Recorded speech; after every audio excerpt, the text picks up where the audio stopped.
Students, कल जो अपना टॉपिक था अपन ने पढ़ा था, जो अपना पहले वाला वीडियो था उसमें अपन ने वेक्टर्स जो थे, जितने भी वेक्टर्स थे उनके बारे में स्टडी कर ली थी। वाहक, क्लोनिंग वाहक जो थे, जिसमें प्लाज्मिड था, कोस्मिड था, जीवाणुरोधी था, उन तीनों के बारे में अपन ने स्टडी कर ली थी। अब अपना जो नेक्स्ट जो टॉपिक है वो है कॉम्प्लीमेंट्री डीएनए, सी डीएनए। सी डीएनए क्या होता है? सी डीएनए वो डीएनए होता है जिस डीएनए को क्या होता है कि एमआरएनए में रिवर्स ट्रांसक्रिप्शन की प्रोसेस के द्वारा क्या बनता है? डीएनए बनता है, उसको सी डीएनए बोलते हैं। एमआरएनए में रिवर्स ट्रांसक्रिप्शन प्रोसेस होगी, रिवर्स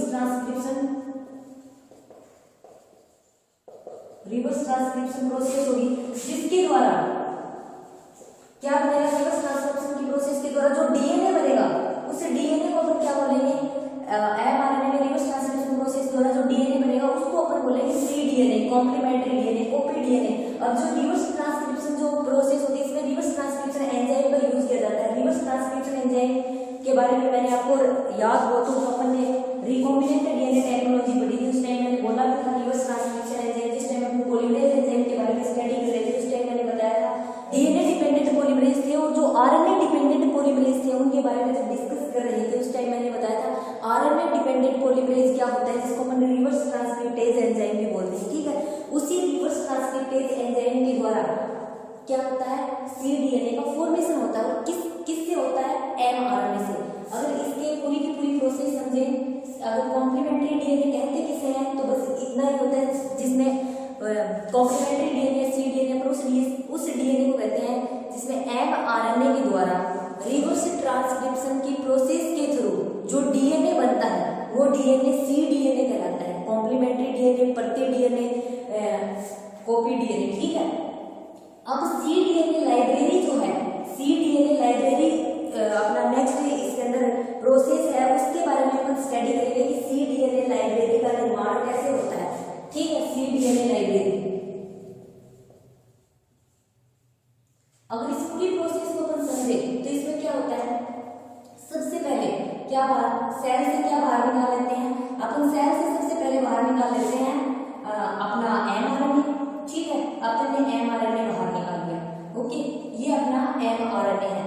अब इस एमआरएनए द्वारा यहाँ पर रिवर्स ट्रांसक्रिप्शन की प्रोसेस होगी, रिवर्स ट्रांसक्रिप्शन होगा। ट्रांसक्रिप्शन के बारे में मैंने आपको उस दिन भी बताया था। ट्रांसक्रिप्शन जो होता है अनुलेखन होता है, और अनुलेखन में क्या होता है? अनुलेखन, ट्रांसक्रिप्शन को हिंदी में अपन अनुलेखन बोलते हैं, और अनुलेखन जो होता है उसमें डीएनए से जो होता है एमआरएनए का फॉर्मेशन होता है, आरएनए का निर्माण होता है। लेकिन अगर यही प्रोसेस उल्टी हो जाती है, आरएनए से डीएनए का फॉर्मेशन होता है तो ये क्या होता है? रिवर्स ट्रांसक्रिप्शन होता है। ओके, तो एमआरएनए होता है, फिर जो सेल से अपने एमआरएनए बाहर निकाला उस पर रिवर्स ट्रांसक्रिप्शन की प्रोसेस होगी। रिवर्स ट्रांसक्रिप्शन की प्रोसेस के थ्रू क्या होगा? एमआरएनए से डीएनए का निर्माण होगा। ओके, एमआरएनए से डीएनए का निर्माण होगा, और ये जो डीएनए बना है ये डीएनए क्या होगा? यही डीएनए सी डीएनए होगा। ठीक है, रिवर्स ट्रांसक्रिप्शन के थ्रू एमआरएनए से जो डीएनए बना है वही डीएनए सी डीएनए होगा, कॉम्प्लीमेंट्री डीएनए। ठीक है, अब ये जो डीएनए फ्रेगमेंट अपने को यहाँ पे प्राप्त हो गए, मान लीजिए डीएनए फ्रेगमेंट है। अब आगे क्या करेंगे? इन डीएनए फ्रेगमेंट में अपन यहाँ पे इनके दोनों सिरों पर रिस्ट्रिक्शन साइट ऐड कर देंगे। ठीक है, ये जो सी डीएनए है यहाँ पर अपने रिस्ट्रिक्शन साइट ऐड कर दी। ये अपने पास ये डीएनए अवेलेबल हो गए थे किस टाइम? जब रिवर्स ट्रांसक्रिप्शन की प्रोसेस एमआरएनए पर अप्लाई हुई थी उस टाइम अपने पास डीएनए बना था, वो सी डीएनए था। ओके, अब जो सी डीएनए अपने पास प्राप्त हुआ है इसकी दोनों साइड के, ये जो दोनों सिरे हैं इसके ऊपर अपन रिस्ट्रिक्शन साइट ऐड कर देते हैं। Restriction site add.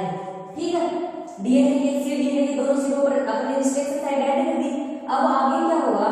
अपन प्लाज्मिड वाहक वेक्टर लेंगे। ठीक है, अपन ने अपने वाहक का सिलेक्शन किया।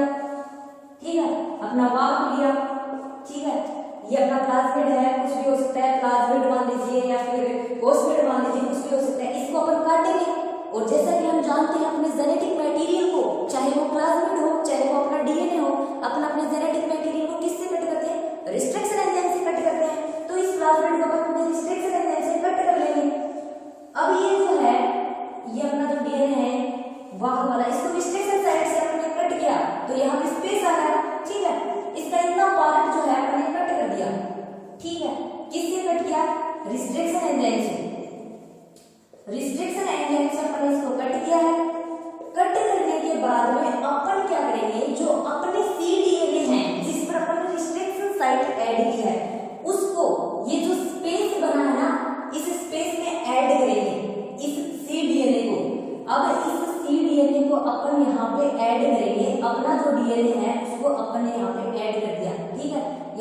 हमने सी डीएनए ऐड किया, तो ये क्या बनेगा, वाहक और जो डीएनए अपना डिजायर डीएनए ऐड हो जाता है, तब एक संरचना बनती है जो हम काफी बार रिपीट कर चुके हैं। बाहर से जब डीएनए इसके अंदर जोड़ दिया जाता है तो ये पूरी की पूरा जो डीएनए बना है ये क्या होगा, पुनर्योगज डीएनए, रिकॉम्बिनेंट डीएनए, क्योंकि पुनर्योगज डीएनए की डेफिनेशन ही यही होती है, मूल डीएनए में जब बाहर से कोई डीएनए ऐड कर दिया जाए तो वो रिकॉम्बिनेंट डीएनए या फिर पुनर्योगज डीएनए होता है। बार बार ये प्रोसेस आएगी, हम पढ़ रहे हैं कॉम्प्लीमेंट्री डीएनए, सी डीएनए का फॉर्मेशन, हम जब जीनोमिक लाइब्रेरी की स्टडी करेंगे तब भी ये पुनर्योगज डीएनए बनेगा। जब हमने रिकॉम्बिनेंट डीएनए टेक्नोलॉजी कंप्लीट की थी उसी टाइम में रिकॉम्बिनेंट डीएनए बना था, तो आपको हमेशा ये बात याद रखनी है कि रिकॉम्बिनेंट डीएनए वो डीएनए होता है जब वेक्टर के अंदर, जब वाहक के अंदर कोई भी बाहर से डीएनए ऐड कर दिया जाता है तो वो पुनर्योगज डीएनए होता है। ठीक है, ये पुनर्योगज डीएनए है अपना। ओके, ये पुनर्योगज डीएनए वाहक और आपसे ये जो रिस्ट्रिक्टेड साइट ऐड करने के बाद अपना जो सी डीएनए है, ये अपना सी डीएनए था, इन दोनों को ऐड करने के बाद बना है। ठीक है, ये अपना पूरा का पूरा जो अपने ऐड किया है ये अपना सी डीएनए था। ओके, और ये जो बाकी का सर्कुलर पार्ट बचा है ये अपना वेक्टर था, वाहक था। ठीक है, अब क्या करेंगे, मैंने आपको बोल रखा है कि आपने जब रिकॉम्बिनेंट टेक्नोलॉजी पढ़ी थी उस टाइम पे मैंने ये बताया था कि इसकी मल्टीपल कॉपी तैयार करने के लिए बहुत सारी कॉपीज जब अपन इसकी प्राप्त करेंगे तो वो कॉपीज अपन कहाँ से प्राप्त करेंगे, इसको होस्ट सेल के अंदर अपन ट्रांसफर करेंगे। ठीक है, प्रपोषित कोशिका होती है वो इकोलाई हो सकती है, उसके अंदर अपन ट्रांसफर करेंगे, ये रेप्लिकेशन करेगा, सेल्स में डिवाइडेशन होगा, डिवाइडेशन होगा तो वो 2 से 4, 4 से 8, 8 से 16 ऐसे डिवाइड होकर अपनी मल्टीपल कॉपी प्राप्त करेगी। उसकी मल्टीपल कॉपी बनेगी, उसकी मल्टीपल कॉपीज बनेगी तो अपना सी डीएनए ऑटोमेटिक ही ज्यादा होता जाएगा, उसकी भी कॉपी बनेगी। जाहिर सी बात है, आप इस वाहक के साथ इसको ऐड किस लिए कर रहे हैं, इसीलिए तो ऐड कर रहे हैं कि वाहक का तो सिर्फ इतना काम है, एक तो ये इसको होस्ट सेल तक लेके जाएगा। ठीक है, ये लेके जाएगा, जैसे कि ये मान सकते हैं जैसे कि अपनी बस होती है, बस का तो बस इतना ही काम होता है एक स्टैंड से दूसरे स्टैंड तक अपने को लेके जाना। ठीक है, वैसे ही काम इसका है, ये एक स्टैंड से इसको दूसरे स्टैंड तक लेके जा रही है। और दूसरी चीज क्या है, इसके अंदर रेप्लिकेशन की प्रोसेस है। ठीक है, इसके अंदर रेप्लिकेशन होता है, इसके अंदर रेप्लिकेशन की कैपेसिटी पाई जाती है वेक्टर के अंदर, जिसके कारण अपना सी डीएनए भी इसके साथ ऑटोमेटिक अपनी कॉपियां बनाएगा, तो ये अपनी कॉपीज बनाएगा और वो कॉपीज ही तो अपनी चाहिए। लाइब्रेरी का मतलब कोई इतनी सी चीज है जो उसको अपन बढ़ा के संरक्षित कर सकते हैं। सी डीएनए का अपने ये जो अपने पास सी डीएनए है इसका एक फ्रेगमेंट अपन ने यहाँ पे जोड़ा है, सिर्फ एक फ्रेगमेंट से अपन मल्टीपल कॉपीज, बहुत सारी कॉपीज प्राप्त करेंगे और फिर उनको संग्रहित करने की जो प्रोसेस है वही तो सी डीएनए लाइब्रेरी के अंतर्गत आती है। अब जो ये रिकॉम्बिनेंट डीएनए बन गया, पुनर्योगज डीएनए बन गया, इसको होस्ट सेल प्रपोषित कोशिका में अपन इसको ट्रांसफर कर दिया। प्रपोषित कोशिका ये अपनी होस्ट सेल है। ठीक है, इसको प्रपोषित कोशिका या होस्ट सेल भी बोल सकते हैं। ठीक है, अब इसके अंदर ट्रांसफर कर दिया, अब यहाँ से ही अपनी मल्टीपल कॉपीज प्राप्त करेगा। मल्टीपल कॉपी बनाने वाला 2 से 4, 4 से 8 कितनी भी बना सकता है। ठीक है, ये जैसे जैसे डिवाइड होता जाएगा वैसे वैसे इसकी कॉपियां बढ़ती जाएंगी। फिर अपन क्या कर लेंगे, जो कॉपी बनेगी उसको बाहर निकाल लेंगे। ठीक है, बाहर निकाल के फिर अपना जो सी डीएनए है उसको अपन अलग कर लेंगे, जो कॉपीज बनी है उस कॉपीज से अपन अपना सी डीएनए अलग कर लेंगे। ठीक है, फिर उन सी डीएनए को संकलित करने की जो प्रोसेस है वही तो ये अपनी सी डीएनए लाइब्रेरी के अंतर्गत आती है। अब एक चीज यहाँ पे आपने नोटिस की हो तो यहाँ पे जो पुनर्योगज डीएनए और ये अपना पुनर्योगज डीएनए जो बना है इसमें वाहक और सी डीएनए ऐड हुआ है ना, ऐड कैसे हुआ है भाई, जुड़ने के लिए भी कुछ टूल्स होती है जो मैंने रिकॉम्बिनेंट टेक्नोलॉजी में बताई थी आपको, अगर आपको याद हो तो एक लाइगेज एंजाइम आता है। लाइगेज एंजाइम क्या करता है, दोनों को जोड़ता है। एंजाइम जिस टाइम मैंने पढ़ाई थी उस टाइम मैंने आपको बताया था रिस्ट्रिक्शन एंजाइम का क्या काम होता है, अगर आपको याद हो। रिस्ट्रिक्शन एंजाइम जो होता है हमेशा जेनेटिक मटेरियल को क्या करेगा, कट करेगा। फिर आता है लाइसोजाइम एंजाइम। लाइसोजाइम एंजाइम क्या करेगा, अपने को जो डिजायर डीएनए, अपने को जो वांछित डीएनए, जो डीएनए अपने को चाहिए ना वो अपन सेल से बाहर निकालेंगे। सेल से बाहर निकालने के लिए फिर वो क्या करेगा, उसकी कोशिका भित्ति को गला देगा एंजाइम, कोशिका भित्ति को गला देगा तो फिर अपन क्या करेंगे, वहां से अपना जो जेनेटिक मटेरियल है, जो डीएनए है वो अपन निकाल लेंगे। जेनेटिक मटेरियल क्या होता है, जेनेटिक मटेरियल डीएनए जो वही होता है अनुवांशिक पदार्थ। जेनेटिक मटेरियल को हिंदी में बोलते हैं अनुवांशिक पदार्थ।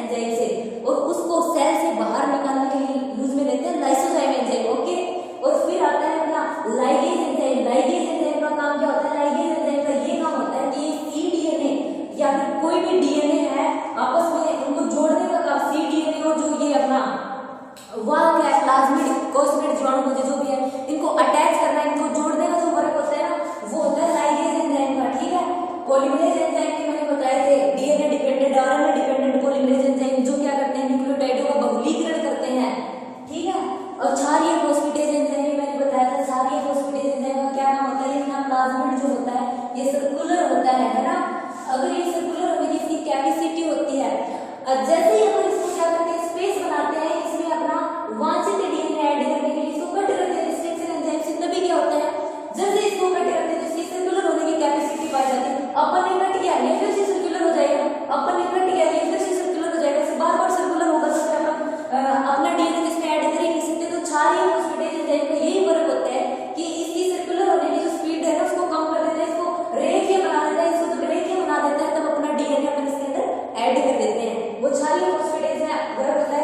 तो यहाँ पर अपन इन दोनों को डीएनए जो लाइगेज एंजाइम होता है डीएनए लाइगेज के द्वारा अपन इनको जोड़ दिया, ठीक है।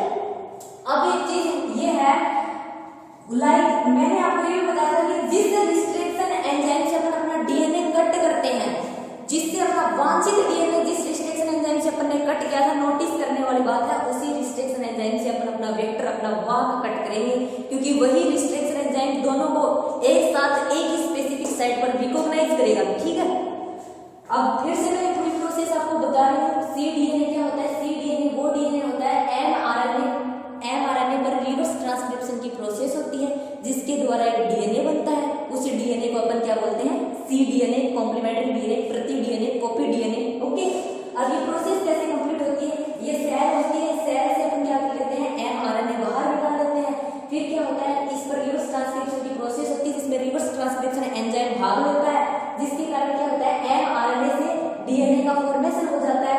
रिवर्स ट्रांसक्रिप्शन की प्रोसेस हमेशा उल्टी होती है ट्रांसक्रिप्शन के, ट्रांसक्रिप्शन में क्या होता है डीएनए से एमआरएनए का फॉर्मेशन, रिवर्स उल्टी होगी प्रोसेस एमआरएनए से डीएनए का फॉर्मेशन, और जो डीएनए बनेगा उसी को बोलते हैं सी डीएनए, कॉम्प्लीमेंट्री डीएनए, ठीक है। और ये डीएनए जो है फिर आगे क्या करते हैं, इस पर ये रिस्ट्रिक्शन साइट है वो ऐड कर देते हैं, इस पर रिस्ट्रिक्शन साइट ऐड करने के बाद में क्या करते हैं अपना एक वाहक लेते हैं जो प्लाज्मिड कुछ भी हो सकता है, उसको कट करते हैं, कट इसलिए करते हैं ताकि अपना जो वांछित डीएनए अपन इसके अंदर फिट कर सके, ठीक है। फिर डीएनए लाइगेज एंजाइम जो होता है उस लाइगेज एंजाइम के द्वारा अपना डीएनए और प्लाज्मिड दोनों को अटैच कर देते हैं, ठीक है। दोनों को अटैच कर दिया तो अभी क्या कहलाएगा, रिकॉम्बिनेंट डीएनए कहलाएगा, पुनर्योगज डीएनए कहलाएगा, ओके। अब ये पुनर्योगज डीएनए जो है इसकी अपने को क्या चाहिए, मल्टीपल कॉपियां चाहिए, बहुत सारा, थोड़े से डीएनए से काफी सारा डीएनए अपने को बनाना है। तो उसके लिए अपन क्या करेंगे, इसको होस्ट सेल प्रपोसी कोशिका में अपन ट्रांसफर कर देंगे। जब इसको अपन प्रपोसी कोशिका में ट्रांसफर कर देते हैं तो क्या होगा, ये डिवाइड करेगी, सेल डिवाइड करेगी तो किसका निर्माण होगा, साथ ही साथ क्या होगा अपना जो सी डीएनए है वो भी डिवाइड हो रहा है, उसकी भी कॉपियां बन रही हैं। फिर क्या करेंगे अपन इस प्रपोसी कोशिका से क्या करेंगे अपना डीएनए बाहर निकाल लेंगे, अपना डीएनए बाहर निकाल लेंगे, उसका अपन संग्रहित करने की जो प्रोसेस होती है, जो सी डीएनए उसको बाहर निकाल के अपन क्या संग्रहित करेंगे, वो क्या है c DNA library, complementary DNA library जिसको बोला जाता है वो इसी को बोला जाता है, ठीक है। अब अगर बात करें अपना नेक्स्ट जो इसी के अंदर यह सेम टू सेम प्रोसेस है, कॉम्प्लीमेंट्री डीएनए जो है इसकी बात करते हैं, टॉपिक आता है जीनोमिक लाइब्रेरी का निर्माण, ठीक है। अपन किसका निर्माण करेंगे, जीनोमिक लाइब्रेरी का, सेम टू सेम वही प्रोसेस है, बट इसमें क्या होगा किसी भी सेल का, किसी भी जीव का संपूर्ण डीएनए जो होता है वो क्या कर लिया जाता है, वो संपूर्ण डीएनए संग्रहित करने की जो प्रोसेस होती है उस प्रोसेस को अपन क्या बोलते हैं, जीनोमिक लाइब्रेरी। नेक्स्ट टॉपिक है वो है जीनोमिक लाइब्रेरी, ओके। अब ये जीनोमिक लाइब्रेरी इसके ऊपर हम स्टडी करेंगे, जीनोमिक लाइब्रेरी क्या होती है। जैसे कि सी डीएनए था, ये जीनोमिक लाइब्रेरी का जब निर्माण करते हैं तो इसमें क्या होता है, किसी भी कोशिका का संपूर्ण डीएनए, बहुत सारा डीएनए क्या किया जाता है, किसी भी कोशिका का बहुत सारा जो सेल के अंदर प्रेजेंट संपूर्ण डीएनए जो होता है, संपूर्ण डीएनए का कलेक्शन करना वो कहलाता है जीनोमिक लाइब्रेरी। किसी भी जीव के संपूर्ण संजीव मतलब जीनोमिक संजीव के क्लोनित खंडों का संग्रह जीनोमिक लाइब्रेरी कहलाता है, ठीक है। संग्रह जीनोमिक लाइब्रेरी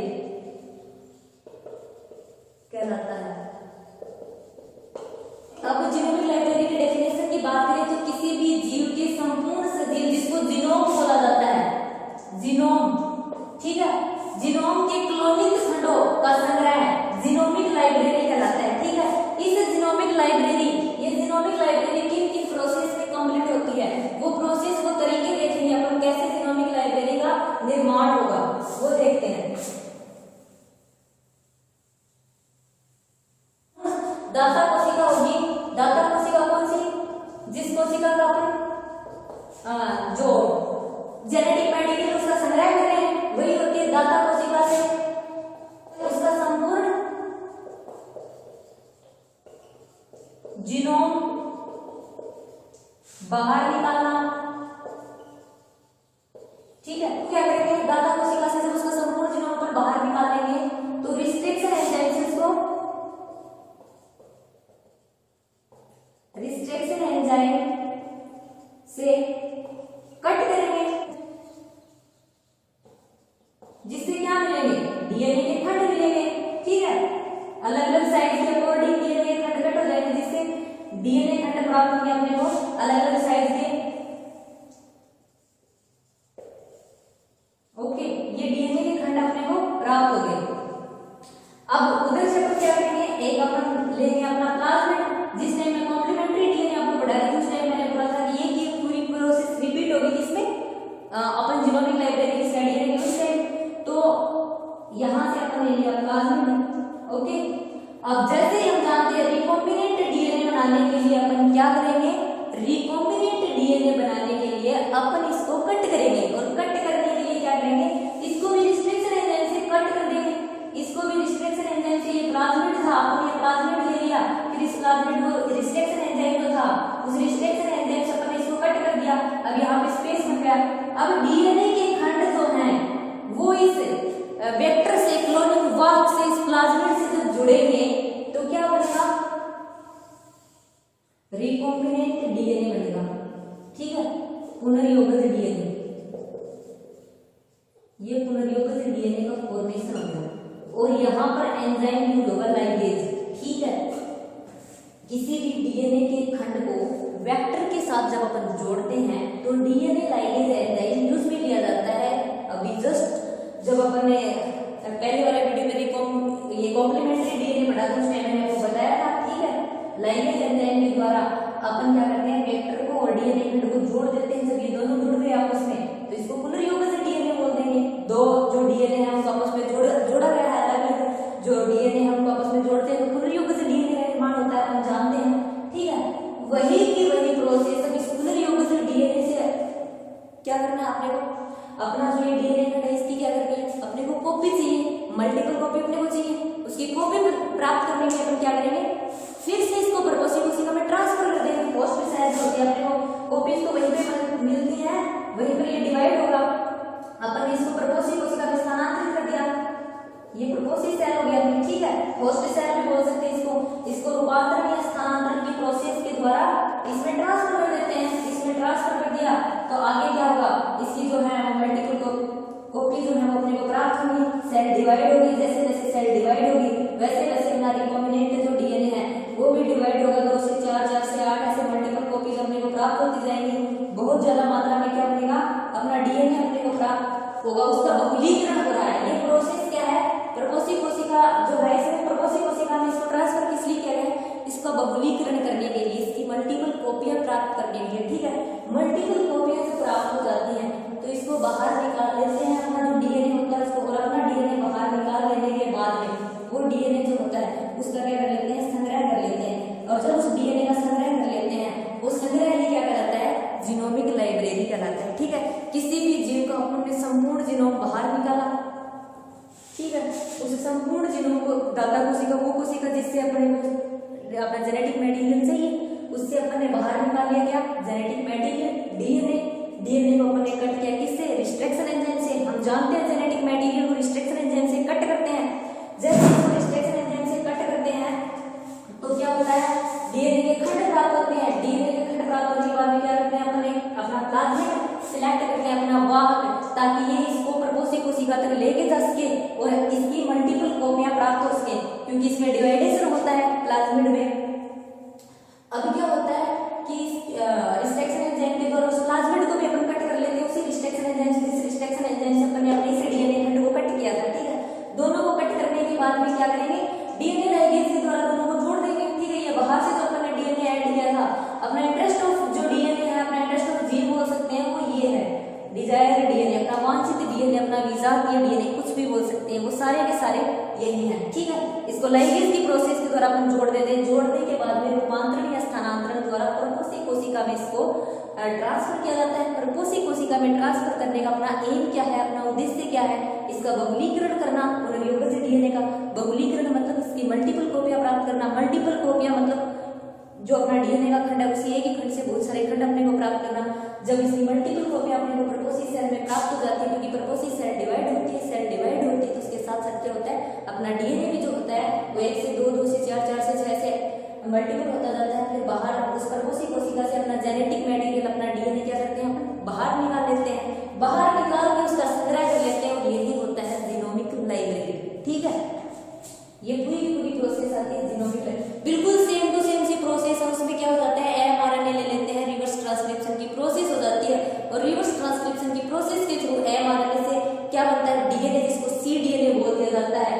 उसके बाद की पूरी प्रोसेस जैसी कॉम्प्लीमेंट्री डीएनए में हो रही थी, पूरी की पूरी प्रोसेस वैसी की वैसी सेम टू सेम इसमें हो रही है।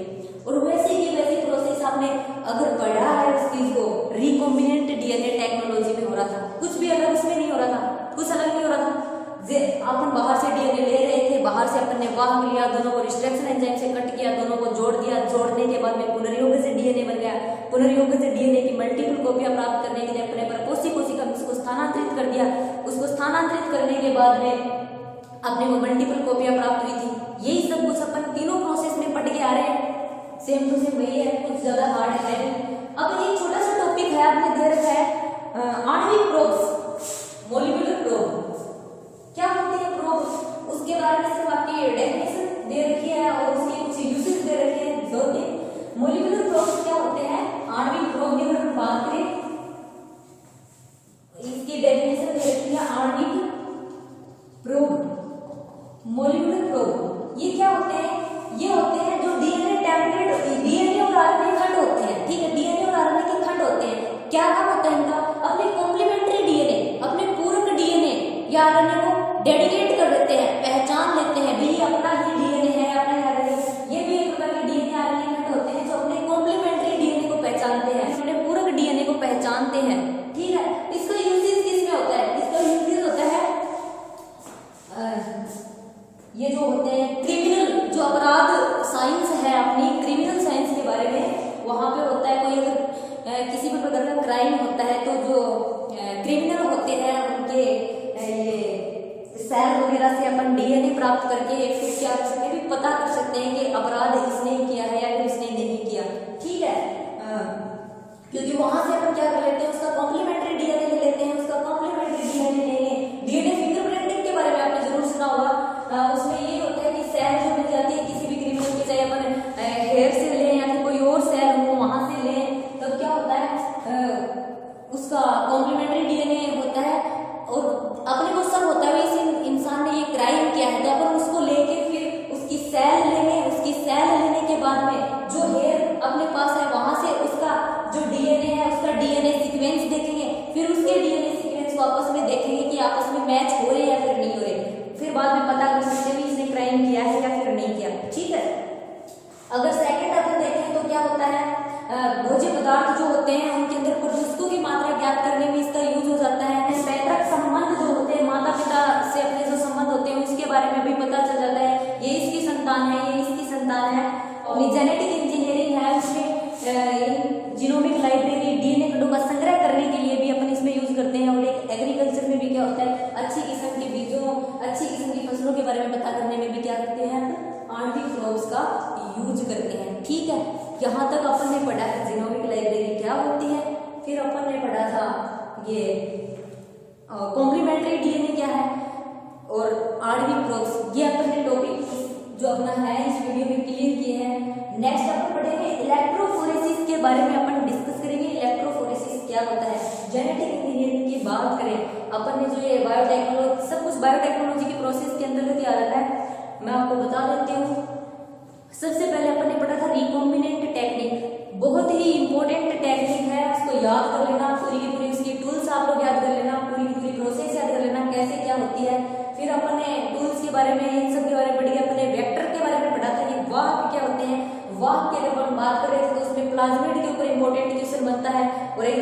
खोजी के ऊपर इंपॉर्टेंट क्वेश्चन बनता है कि जो जीवाणु खोजी होते हैं वो प्लाज्मिड की तुलना में बेहतर वाहक क्यों होते हैं। फिर अपन ने पढ़ा था कि cDNA क्या होती है, कॉम्प्लीमेंट्री डीएनए क्या होती है, उसका फॉर्मेशन कैसे होता है। फिर अपन ने पढ़ा जीनोमिक लाइब्रेरी क्या होती है और इसका फॉर्मेशन कैसे होता है। आणविक प्रोब्स के ऊपर आएगी तो सिर्फ एक डेफिनेशन आएगी कि भी आणविक प्रोब्स क्या होते हैं, तो उसके ऊपर अपन लिख सकते हैं आणविक ये जो प्रोब्स होते हैं डीएनए आरएनए के खंड होते हैं जो अपने कॉम्प्लीमेंट्री डीएनए को क्या करते हैं, आइडेंटिफाई करते हैं। ठीक है, ज्यादा इंपॉर्टेंट रिकॉम्बिनेंट बायोटेक्नोलॉजी, उसके टूल्स एंड उसकी प्रोसेस आप जरूर स्टडी कर लेना। ठीक है, वही के वही रिपीट हो रहे हैं, हर जो